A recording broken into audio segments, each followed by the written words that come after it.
Hello, this is Simon Brew. I'm the editor of Film Stories magazine, and a very warm welcome to a special episode of the Film Stories podcast. Come with me.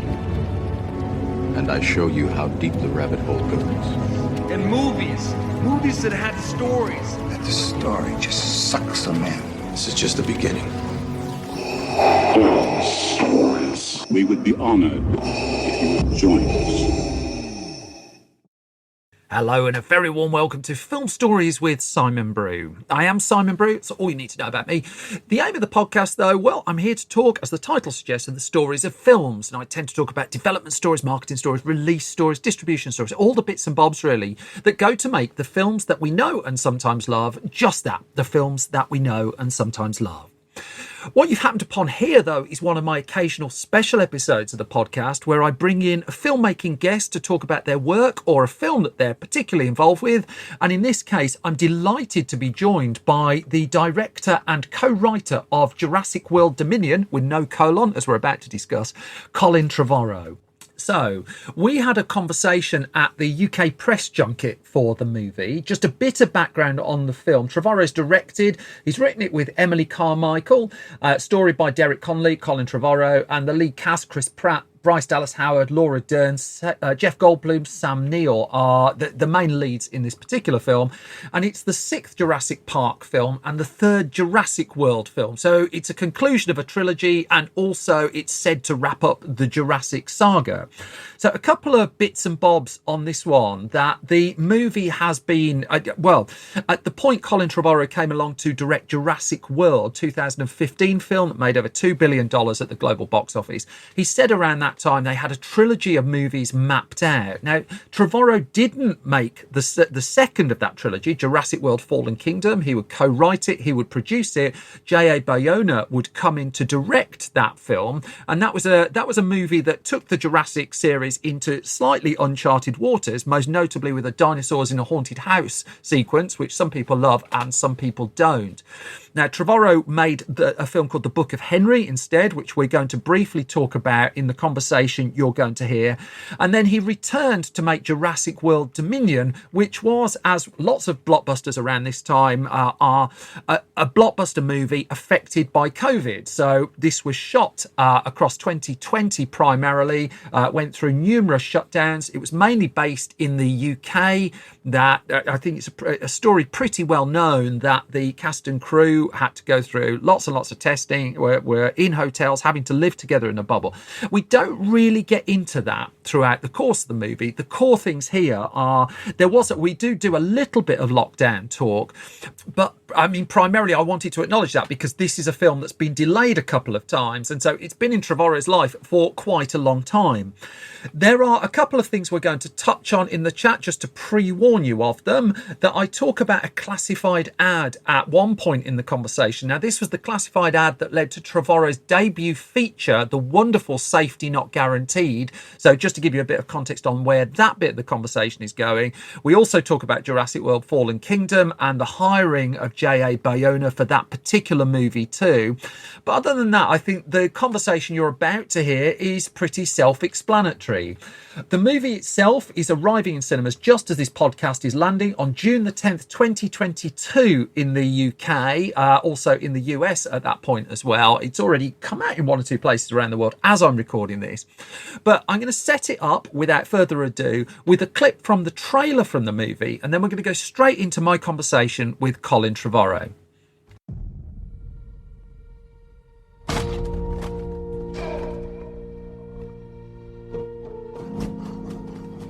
Blue had a baby. That's impossible. Hey, girl. You look just like your mother.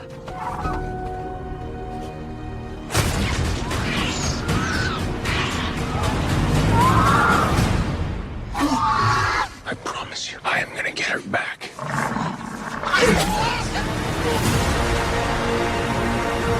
Genetic power has now been unleashed. We made a terrible mistake. The doomsday clock might be about out of time.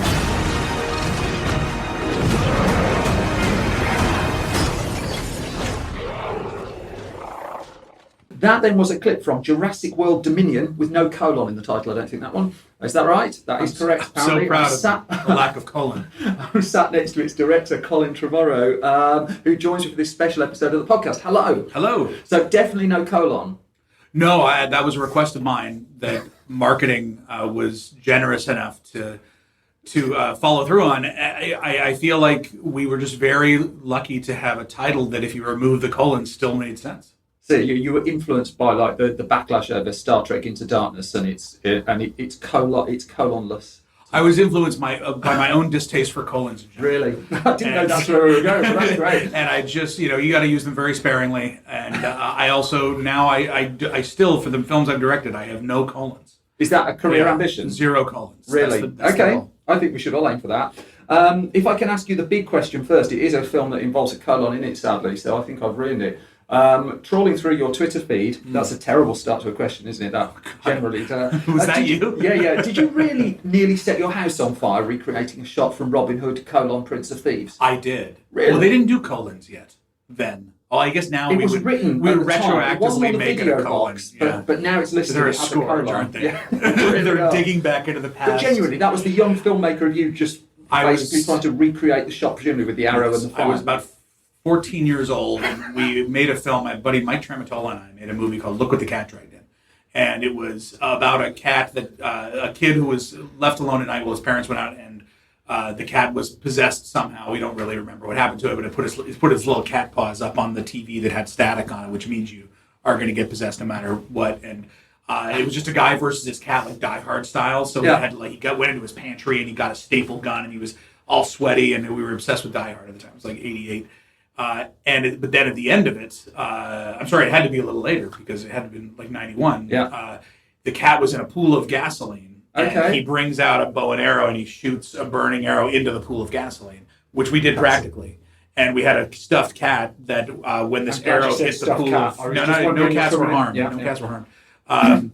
And when this, it really was very dangerous. And my mom was up on a balcony looking down and saw this massive fireball, and us with our video camera, like cheering each other as if it was some kind of victory. And cinematically it was, but as far as our house and the safety of my mother and my brother and my father, it was a horrible choice. I mean, without going spoilery, there was a version almost of that shot with the cat paws against the glass in Jurassic World Dominion. Is there? You've got sort of like, I don't want to say too much, but you've got hands against the glass. You've got a couple of classic horror shots in the film. We do a good hand against the glass in the first Jurassic World also. Yes, of course. That bloody hand next to Bryce Dallas Howard. Can we talk chaos theory then? Mm-hmm. Because, I was at a website called Den of Geek when Safety Not Guaranteed came. I enjoy the website. Amazing film, and I still absolutely adore that film. You. But, you talked when we interviewed you there about Backwards Home magazine and the hoax advert in 1997. And, hindsight is an amazing thing, because that was, 10 years ago that film came out now.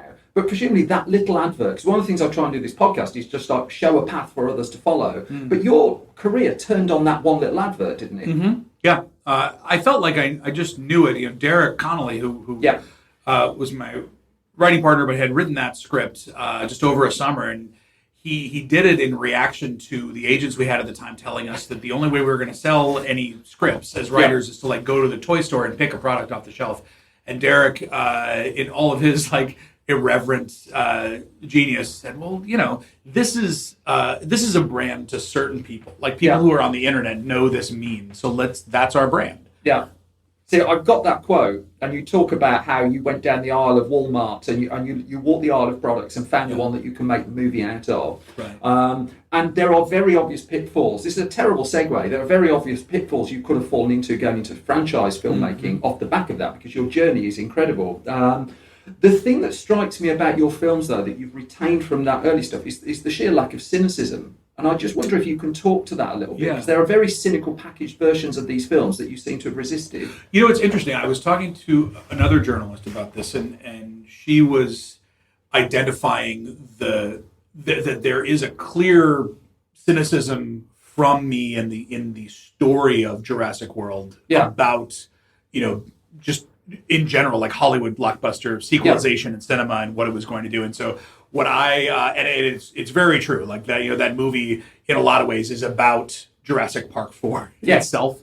And so I think as someone who was looking to, I was an independent filmmaker, and that's what I came out to do. I went to NYU for college. Like, I was following the art, and so to suddenly be handed this massive, yes, it's a responsibility, but it's a responsibility to a corporation. Yes. And so that's gonna bring about a certain kind of set of feelings. And yet, even in the context of that movie, what I love about watching that movie, and I've only watched it like once or twice when it came out, is you almost see my cynicism being stripped away over the course of the film. Yeah. Where it's very clear in the beginning. By the time you get to the end, and she just, she trusts nature and her instincts. In the end, is basically just like, dinosaurs are awesome. Yeah. And I think that's kind of where I landed. And now I'm so bought in to all of it that you'll probably find far less cynicism now than you did then. So, I mean, the story goes with Dominion that because there was no having to explain why Doc Brown went back to the future, picking up from the end of Fallen Kingdom, that you worked out roughly where this was going right the way before you jumped on board. How is the version and the thoughts that you envisaged back in 2003, 2014, when you and Derek were writing the first film, how has that played out? How close have you got to that kind of through path? I would say where we ended up with Dominion was more based on the time Derek and I spent with each other after Jurassic World came out. Yeah. And we had a general idea that we knew we wanted to arc toward dinosaurs having to coexist with humans on the planet, but not in any kind of, kaiju Godzilla way, where they're, eating people out of the Starbucks. And I love movies like that too, but I felt like, well, this isn't that. Like, this is a science franchise that really portrays these animals as being, real, because they were. And so we always knew we wanted to commit to the relationship between humans and dinosaurs being a mirror of our relationship to animals and keeping it grounded in that way. And so I think when people see this movie, I think the second viewing actually may be a different kind of viewing than the first one, because we don't handle it, I think, in the way that it's even suggested in the advertisements, honestly. I think the advertisements are like, this is like, it's humans and dinosaurs, only one can win. And it's really not what it is. And hopefully it's actually a more, believable set of ideas than that would be. Because, I remember when Fallen Kingdom came out, and still some of this discourse goes on, the whole idea of having dinosaurs in a haunted house was rigorously debated by very constructive people on the internet, as they all are. But the thing that struck me when I was watching that is it's the easy way just to keep them locked in a park.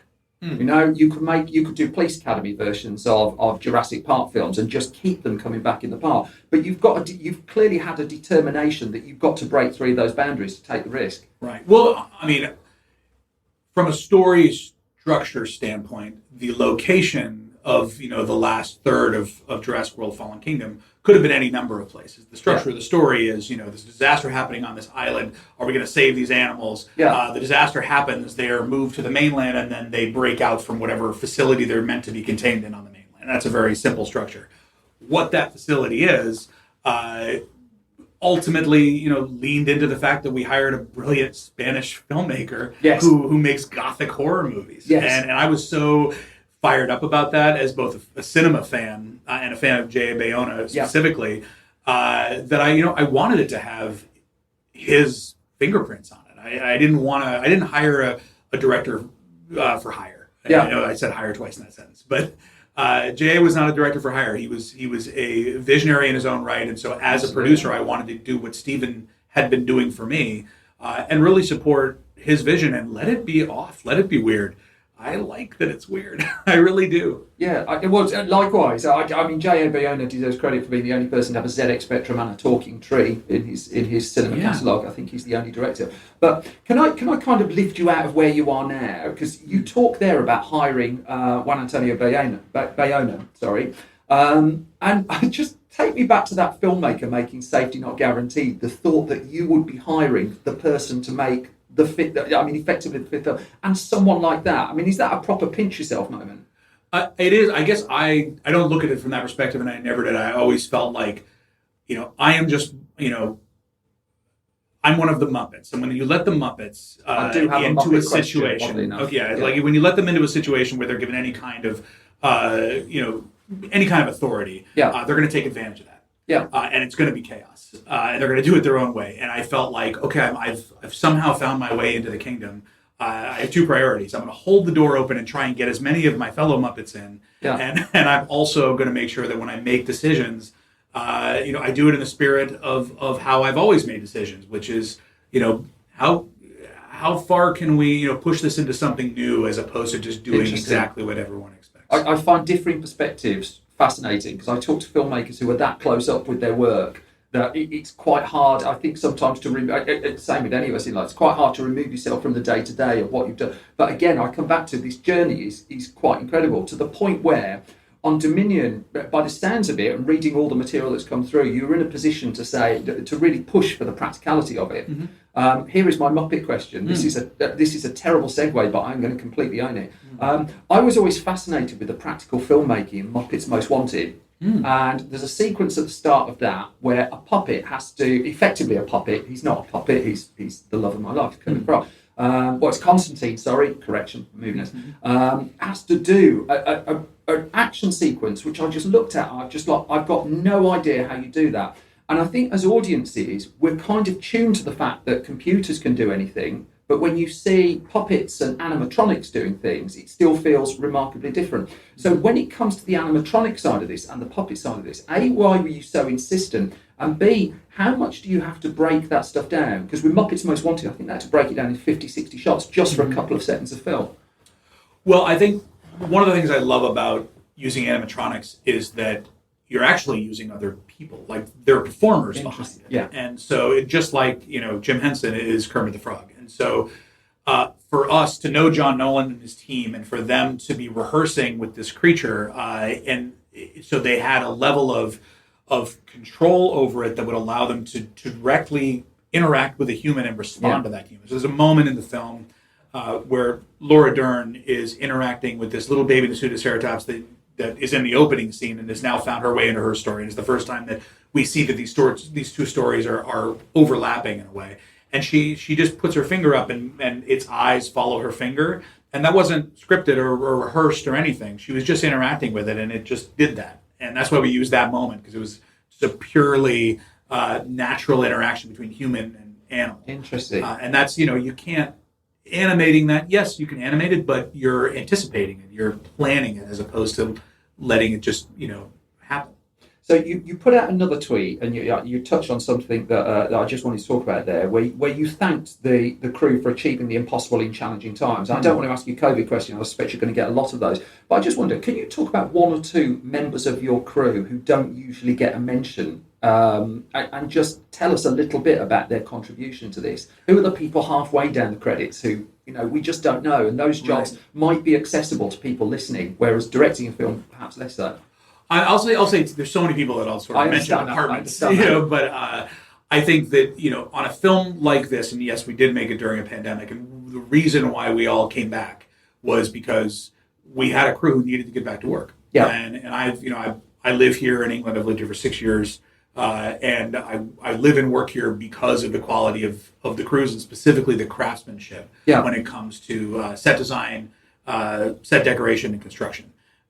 And so in a movie like this, I'll first of all call out Richard Roberts, our set decorator in that whole department, because you're dealing with, in certain scenarios, our underground dinosaur black market, right? Which has to...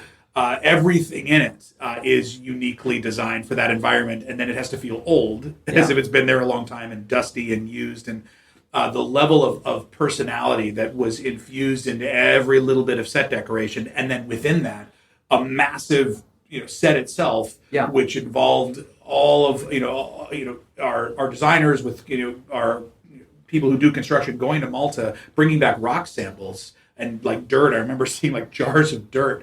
For all the different color dust that's in Malta, so they could accurately recreate it. And when you watch this Malta sequence, I don't think you're thinking about when we're going in and out of actual Malta and onto a set and back. A lot of times you're actually seeing out from the set into Malta and light is pouring in, and we did all of that really intentionally to make it feel fluid. And it's impossible and brilliant work, and I'm so grateful to have been able to even be around it, let alone be the director. I mean, you call it Malta as well. I mean, that's rare in cinema, isn't it? It's like usually Malta's the place everywhere double. It's Jerusalem. You actually or say it's Malta. It's Malta. Well, I actually received an award for that. Did and you? I'm very proud. I don't get a lot of awards, and I got to go down to Malta, and it was the first film actually, first major film that shoots Malta for Malta. Yeah.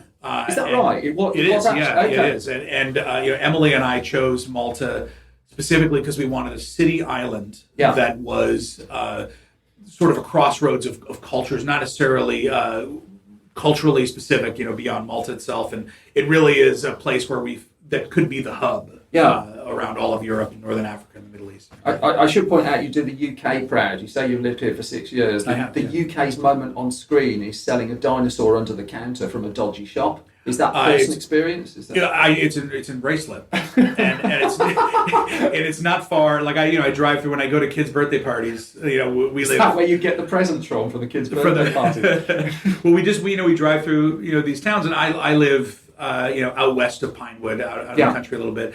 But we were looking for a location. I was driving my daughter to a birthday party and passed by this old vacuum cleaner store in Ruislip. And it's like, that's it.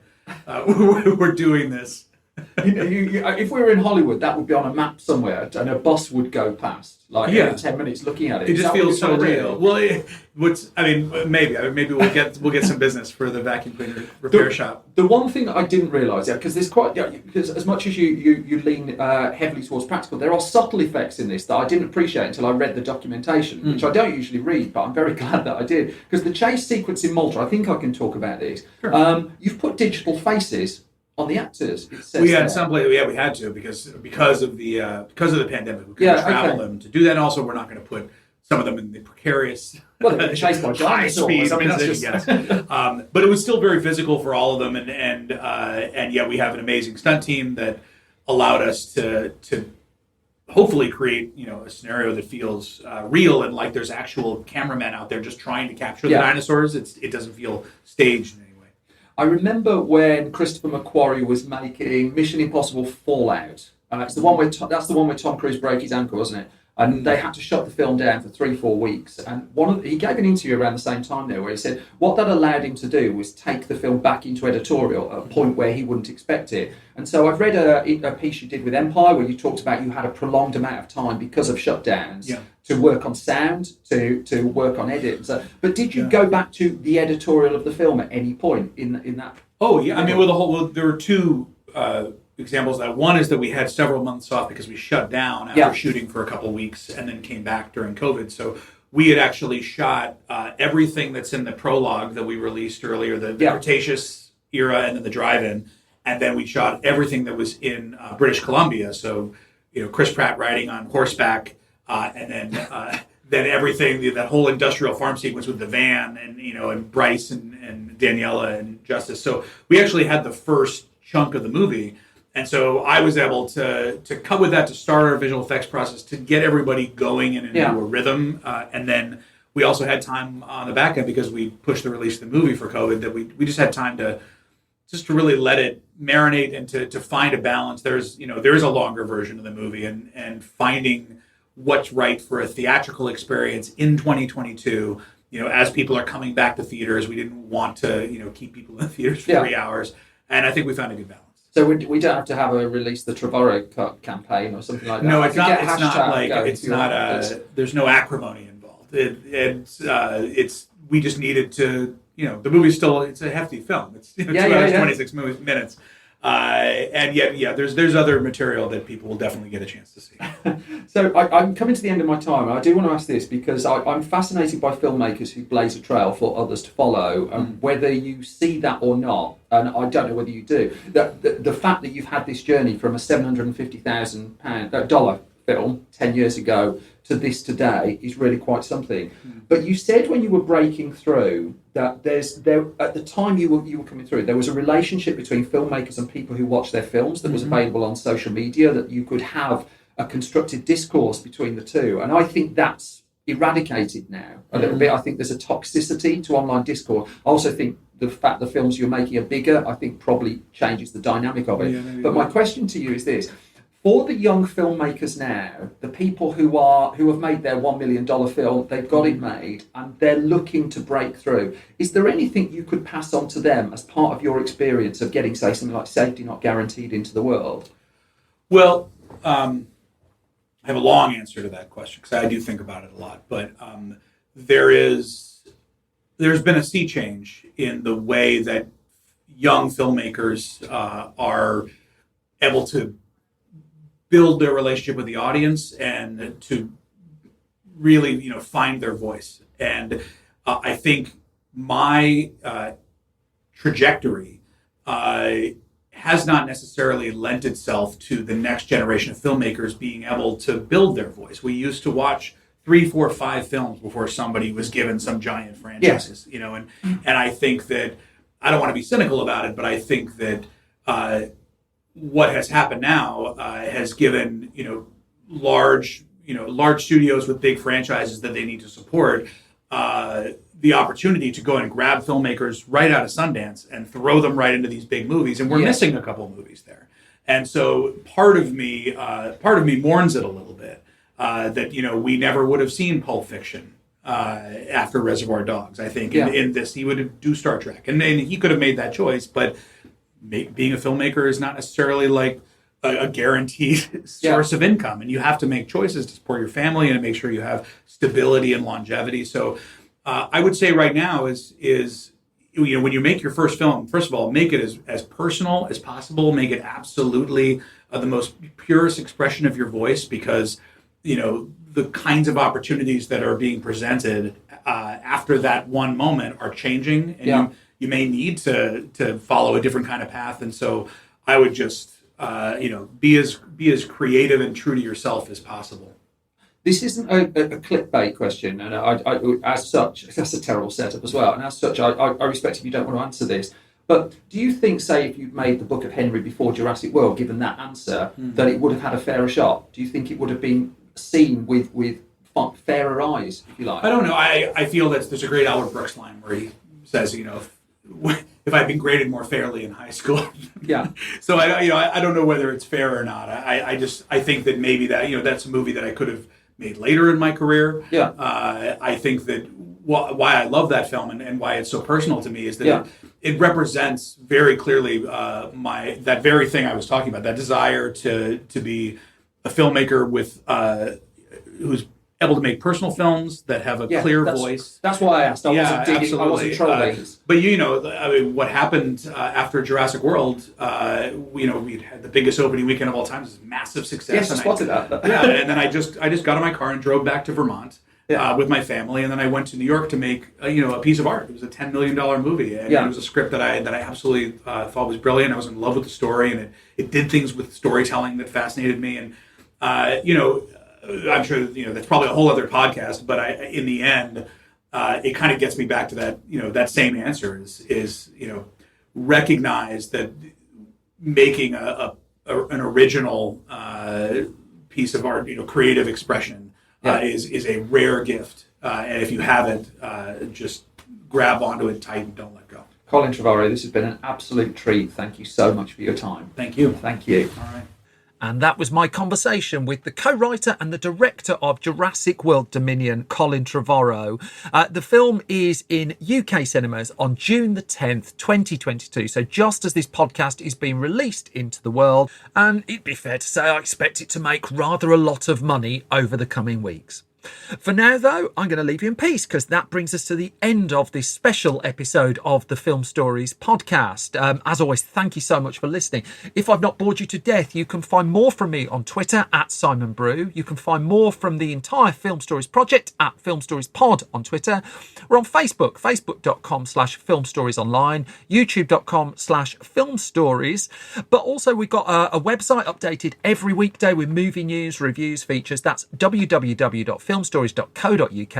If you go to store.filmstories.co.uk, that's where you can find all of our print magazines and our Sneakers Blu-ray. We've got over 40 different issues of magazines available now, an independent film publication made from the heart of the UK. We've been going for nearly 4 years now, believe it or not, crikey. And you can also find us at Patreon, patreon.com/Simon Brew, if you want to support this podcast. But the most important thing, as always, is you all stay safe and well. I thank you for your time. I thank you for listening. I'm off to make the next episode your regular episode of Film Stories. Until then, you all look after yourselves. Bye-bye.